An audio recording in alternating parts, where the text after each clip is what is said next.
दिखा रहा है, मध्य प्रदेश आंख दिखा रहा है। आंख क्यों दिखा रहा है? क्योंकि हमारे यहाँ के नेतृत्व कमजोर है, यहाँ के मुख्यमंत्री कमजोर है। वो राजस्थान का विकास करने का नहीं सोचते, वो अपने घर का ही विकास करना चाहते हैं।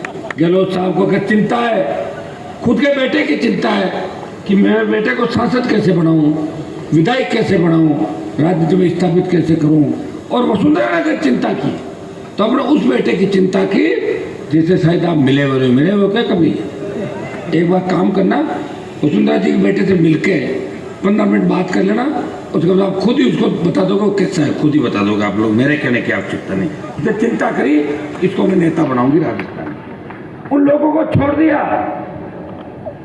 जो लगातार उसके साथ संघर्ष कर रहे थे। 25 साल के अंदर जिससे राजस्थान में घपले घोटाले हुए, गहलोत ने माथुर आयोग बनाया, वसुंधरा के पीए को पकड़ा कमठान कालीन चोरी के केस के अंदर और उसको छोड़ दिया वापस, मुकदमे में एफआईआर लग गई। और वसुंधरा ने गहलोत की मदद करी जब सरकार गिरी थी राजस्थान के अंदर। आप सबने देखा था कि उस समय अशोक गहलोत की मदद किसने करी? वसुंधरा ने और भारतीय जनता पार्टी के नेताओं ने। जो लाल डायरी का प्रकरण चला वो बंद क्यों हो गया?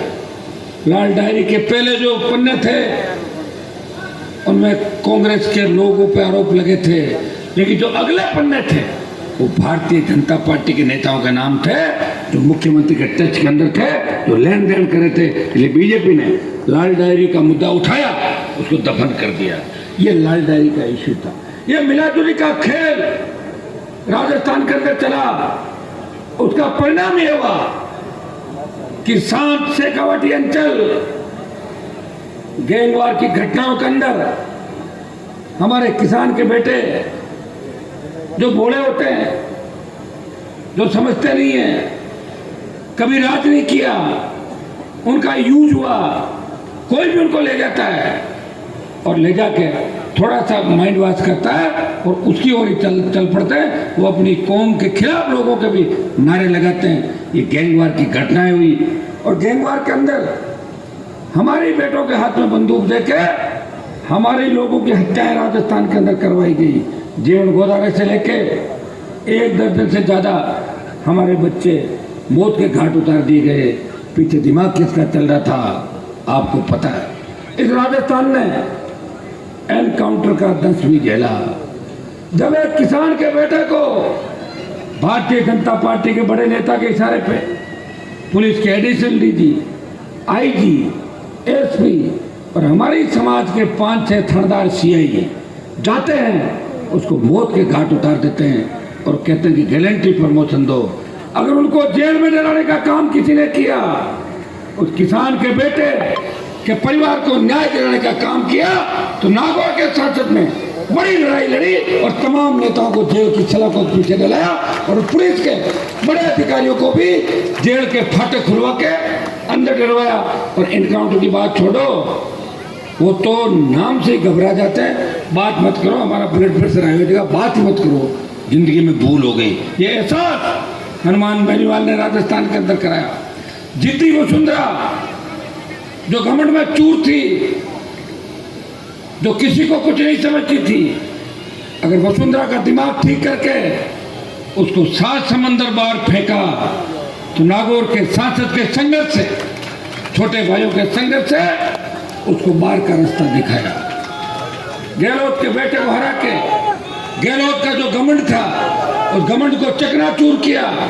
और तमाम किसान नेताओं की औलादें जो चुनाव जीतने के लिए 18 में मेरे दरवाजे पर आई थी, उनकी मदद भी करी। और उन किसान नेताओं का बदला अगर किसी ने लिया तो हनुमान बेनीवाल ने उन संघर्षों से उन किसान नेताओं का बदला लिया। वैसे बदला तो बाप का उसके बेटे लेते हैं, लेकिन मेरे जैसा मतवाला आपको नहीं मिलेगा जो दूसरों की लड़ाई खुद ही लड़ता है। जिस तरह हनुमान जी महाराज ने माता सीता को लाने के लिए राम जी की लड़ाई लड़ी, उसी तरह हनुमान बेनीवाल ने इस राजस्थान को बचाने के लिए तमाम दुष्टों के खिलाफ लड़ाई लड़ी। उसका परिणाम ये हुआ कि आज इस प्रदेश के कोने कोने से हजारों लाख की तादाद के अंदर एक स्टेडियम के अंदर आपने आके मुझे आशीर्वाद दिया और हिल नहीं रहे एक जगह से। आपने यह आशीर्वाद दिया कि हनुमान जी 5 साल पहले जो पार्टी बनाई लाइसेंस को रिन्यू करते हैं और ये आने वाला जो 5 साल है ये आपके हाथ में आरएलपी और हमारी भाई चंद्रशेखर आजाद की तो आजाद समाज पार्टी है, इसको हम सत्ता में लेके आएंगे। मेरा शुरू से स्टैंड था कि राजस्थान में कांग्रेस बीजेपी के अलावा मैं शोषित गरीब पीड़ित तबके की बात करने वाली तमाम पार्टियों को साथ लेके 18 में जो 80 लाख वोट कांग्रेस और बीजेपी के खिलाफ पड़ा था उन सबको एक जगह करके नए जो 90 लाख वोट है जो पहली बार वोट करेगा राजस्थान के अंदर वो वोट करेगा पेपर लीक की बढ़ती घटनाओं के खिलाफ, आरपीएससी के भ्रष्टाचार के खिलाफ, माध्यमिक शिक्षा बोर्ड कर्मचारी चयन आयोग की फर्जी भर्तियों के खिलाफ वो वोट करेगा, अपराध के खिलाफ, भयमुक्त राजस्थान के लिए, बहन बेटी अबला की चीख राजस्थान में नहीं निकले वोट करेगा, इसके लिए वोट करेगा। डिग्री से पहले रोजगार की गारंटी हो, कर्ज मुक्त किसान हो, टोल मुक्त राजस्थान हो, सशक्त लोकायुक्त हो, खेत के सिंचाई का पानी हो, वो 90 लाख वोट करेगा कांग्रेस और भारतीय जनता पार्टी के खिलाफ। 90 लाख और 80 लाख। मैं धन्यवाद दूंगा भाई चंद्रशेखर आजाद जो मेरे छोटे भाई की तरह, लोग उनको दलितों का नेता कहते हैं, लेकिन मैं कहना चाहूंगा जब देश का किसान तकलीफ के अंदर था तब चंद्रशेखर आजाद उन देश के किसानों के साथ सड़क पर बैठ के उनको न्याय दिलाने की मांग कर रहे थे। जब देश की पहलवान बेटियां, जिस बाहुबली ने पहलवान बेटियों का शोषण किया, अगर उन पहलवान बेटियों को न्याय दिलाने देश का कोई पहला सांसद उनके बीच में गया, वो नागौर का सांसद था, और दूसरा व्यक्ति जिसने ताकत के साथ उन पहलवान बेटियों की मदद करी वो चंद्रशेखर आजाद थे, जिन्होंने पहलवान बेटियों के लिए दिल्ली में डेरा डाला, उनको न्याय दिलाने की लड़ाई लड़ी। हमारी लड़ाई तो भी राजस्थान की, जिस दौर से चंद्रशेखर आजाद गुजरे उसी दौर से मैं भी गुजरा हूं। मुझे भी राजस्थान की पुलिस ने 302 के झूठे मुकदमे के अंदर डाल के मेरे परिवार को तहस नहस बिखेरने का प्रयास किया था।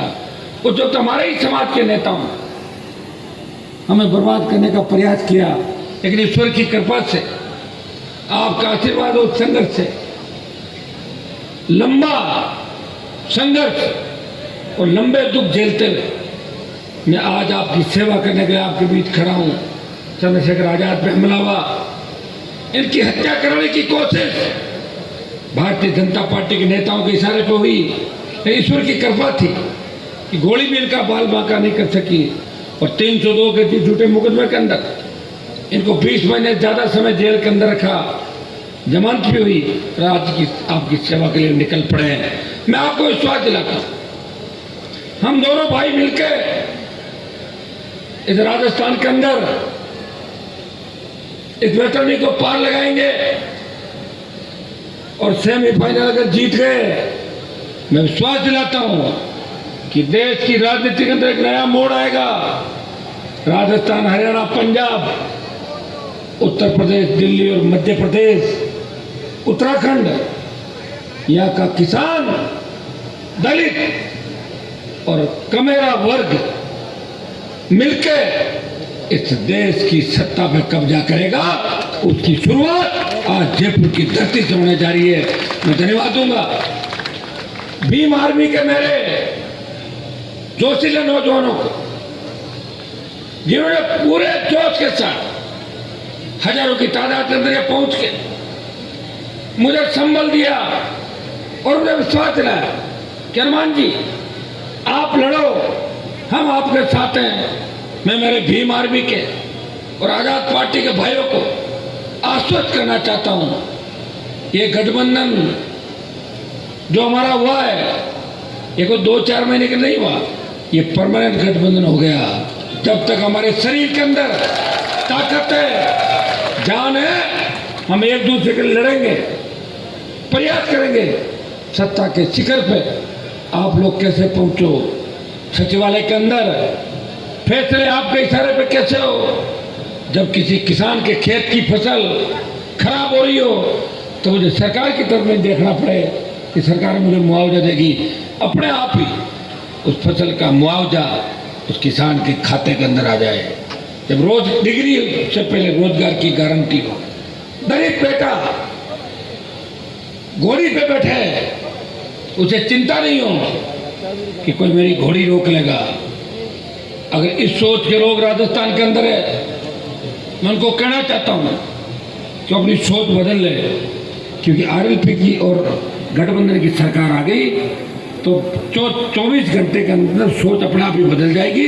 जैसे कोरोना के बाद लोगों को भूल पड़ने लगी, पड़ी नहीं पड़ी आपको पता है, इतने इंजेक्शन दिए कि भूल पड़ने लगी लोगों को। ये मोदी जी ने करवाया सारा।